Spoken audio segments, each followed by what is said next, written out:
Hola alumnos del primer curso. Continuando con nuestra clase de análisis de funciones, hoy vamos a trabajar con la función cuadrática. ¿Por qué función cuadrática? Se trata de una función que es del segundo grado porque en el caso que aparece la función, como en el caso que estábamos estudiando anteriormente, la función lineal y constante, la función constante, la x estaba elevado a la primera potencia, o sea, no estaba elevado al cuadrado. Esta es una función cuadrática porque la x tiene un que está elevado al cuadrado. Bien, para poder primeramente antes de hacer el análisis de la función, necesitamos graficar esta función. ¿Cómo se grafica una función cuadrática? Para eso vamos a cargar los valores. Sabemos que los valores de la x se puede elegir arbitrariamente o a conveniencia de acuerdo a cada función. En este caso nosotros vamos a trabajar con estos valores para la x. Para la x, que es la variable independiente, vamos a cargar el negativo 2, el negativo 1, el 0, el 1 y el 2, ya que son los valores más cercanos al 0 y es más fácil de graficar con esto. Bien. Vamos a ir reemplazando la función por cada uno de los valores arbitrarios que hemos cargado para la x, para poder obtener un valor de la independiente, que es la x, y obtener un valor para la variable dependiente, que es la y. Entonces vamos a tener y es igual a 3 por negativo 2 elevado al cuadrado. Ok. Negativo 2 elevado al cuadrado. Sería entonces una potencia que es par, un número negativo, va a generar un resultado positivo, porque menos por menos es más. Entonces, negativo 2 elevado al cuadrado es 4, y 4 por 3 sería 12. Entonces, acá vamos a obtener el número 12. En realidad es positivo. Y es 12. Entonces, cuando la x es negativo 2, y es 12. Vamos a ir cargando los otros números. Entonces, vamos a tener 3 por negativo 1, que es el siguiente número que hemos cargado a la x. Entonces, en vez de escribir la x, yo pongo el negativo 1 y elevado al cuadrado, porque aquí nos dice que está elevado al cuadrado. Entonces va a tener negativo 1 elevado al cuadrado, va a ser positivo 1 por la misma razón que hemos dicho del 2. Entonces va a ser 1, positivo por 3 va a ser 3. Entonces cuando x es negativo 1, y es 3. Después y es igual a 3, y así sucesivamente vamos a ir multiplicando por 0 elevado al cuadrado, y vamos a obtener 0 al cuadrado es 0, 0 por 3 es 0. Entonces aquí vamos a tener 0. Después, cuando y es igual a 3 por 1 al cuadrado, ya no hace falta poner el paréntesis, ya que nuestro 1 ya es positivo. En el caso del 0 mismo ya no hacía falta poner el paréntesis. Ya puedo borrar. Pongo, no hace tanta diferencia. Bien, entonces 1 al cuadrado es 1, y 1 por 3 es 3. Entonces cuando x es 1, y es 3. Por último, y es igual a 3 por 2 al cuadrado. Primero se resuelve la potencia y después la multiplicación. Entonces vamos a tener 2 al cuadrado, 4, y 4 por 3, 12. Entonces aquí obtenemos 12. Ahora ya vamos a graficar. Bien, obtenemos cuando en la x, en el eje x, eje y. Cuando la x es negativo 2, la x aquí es negativo 2, entonces obtendremos que y es 12.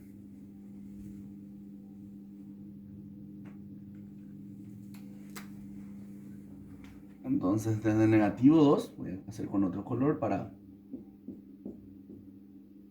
hasta el 12, ya que los dos son positivos. Primer punto.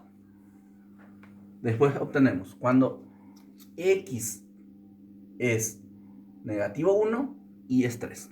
X es negativo 1, la y tiene que ir hasta el 3.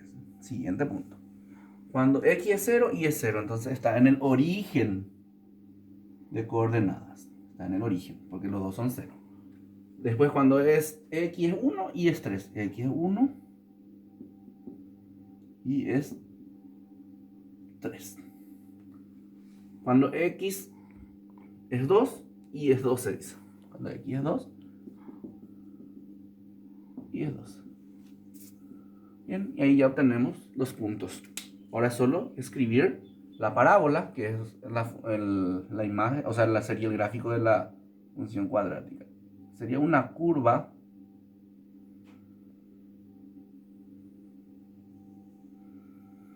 ahí está, esa es la función graficada ya.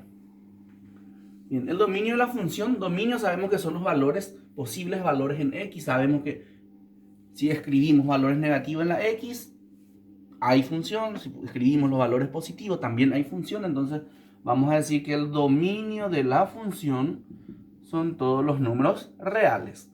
Todos los números reales. El rango de la función, y a esto quiero que presten bastante atención. Nosotros vamos a ver, para poder escribir el rango de la función, nosotros tenemos que mirar en la i, porque i son los valores de llegada. Si observamos i en esta precisa función, del 0 para abajo no hay función. Frente al i hacia abajo no hay función. En el i, en el rango. Para el rango no hay números negativos para esta función específica. Entonces, ¿cómo yo voy a poner? Voy a poner que son los números reales. Como sabemos, los números positivos, hacia el positivo nomás hay gráfico. Y sabemos que los números positivos son los números mayores que 0. Entonces yo voy a decir que son los números mayores o iguales. Porque en el 0 sí hay números mayores o iguales que 0. Números reales mayores o iguales que 0. Ese sería el rango de la función en este caso. El vértice. ¿Dónde se encuentra el vértice? La parte que sería la parte más baja o la puntita de la parábola. En este caso está aquí en el 0,0.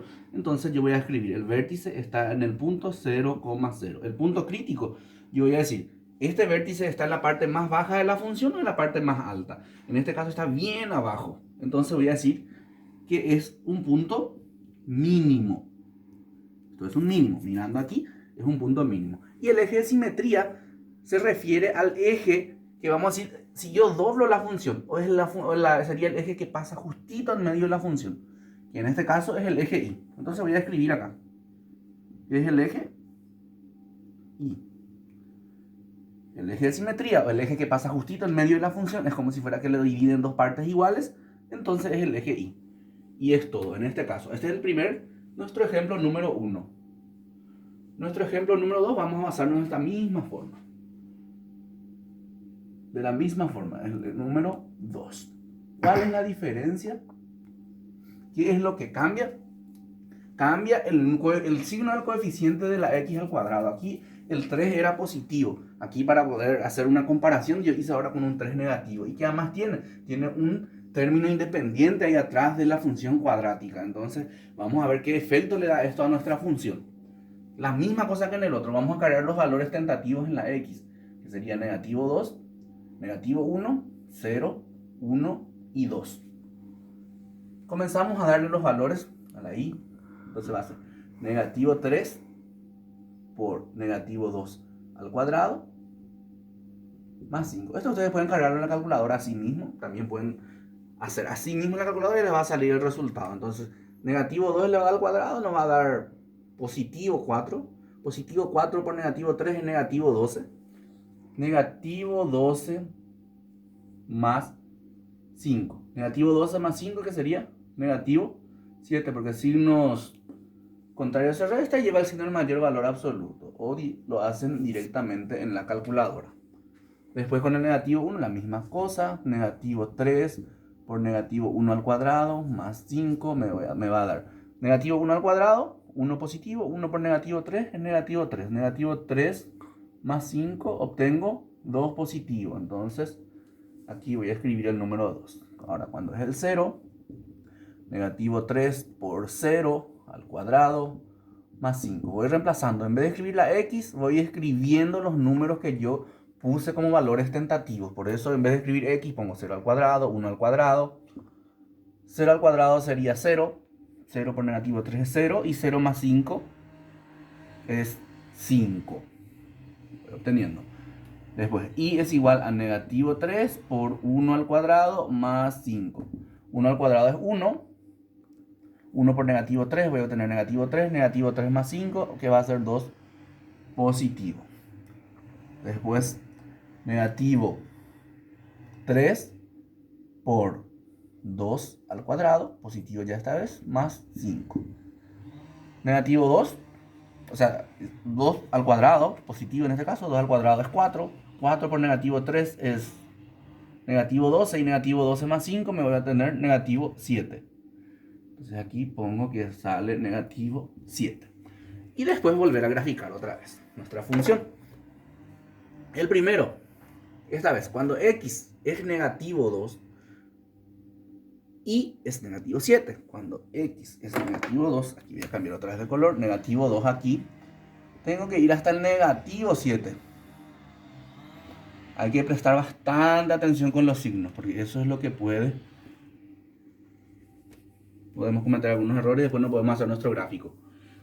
Cuando x es negativo 1 y es 2, esta vez, cuando x es negativo 1 y es 2, x negativo 1 y es 2. Cuando el x es 0 y es 5, x0 y es 5, justito aquí está. Cuando es 1, cuando la x es 1 positivo, el otro se encuentra en el positivo 2. Y cuando x es 2, el y va hasta el negativo 7. Si ustedes utilizan el cuadriculado de su cuaderno, va a salir mucho mejor nuestro gráfico. Bien, ahora hacer el gráfico de nuestra parábola. El parábola es el gráfico de una función cuadrática a mano alzada.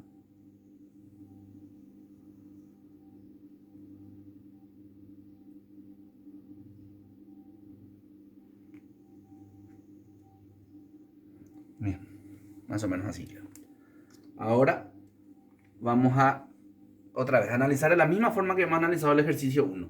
Dominio de la función. Esta ya solo pongo el signo también, solamente el signo para que ustedes puedan ir familiarizándose con la simbología. Dominio de la función, entonces, x, los valores en la x, puede haber negativos y positivos sin problema. Mirando la x, la función está hacia el x negativo, la función está hacia el x positivo. Entonces, yo voy a decir que son todos los números reales. Después del rango de la función, yo tengo que mirar en la y. En la y yo me voy a fijar que a partir del 5 positivo de la y, para abajo hay función. Hacia arriba no hay nada de la y. Si yo miro, imposible que haya, porque sabemos que este sería el punto más alto de la función y ya no habría ningún gráfico hacia arriba. Entonces voy a decir que el rango de la función va a ser todos los números reales menores. Esta vez menores o iguales que qué número. En el 5, justito la puntita de la función está en el y cuando es 5. Entonces, el rango de la función. ¿Dónde está el vértice? El punto más alto en este caso de la función, que es la puntita del vértice, se encuentra en el punto 0,5. Entonces, el vértice está en el punto 0,5. Esa es la coordenada del vértice. El punto crítico esta vez sería entonces, como es la parte más alta de la función de nuestra vértice, entonces es un punto que es lo que se llama máximo. Entonces esto es máximo. Y el eje de simetría no cambia, es igual que, vamos a decir, el eje que divide justito en el medio de la función, que sería el eje y. Hasta ahí. Esos son los dos casos que vamos a ir estudiando por el momento acerca de la función cuadrática y su respectivo análisis de cada uno.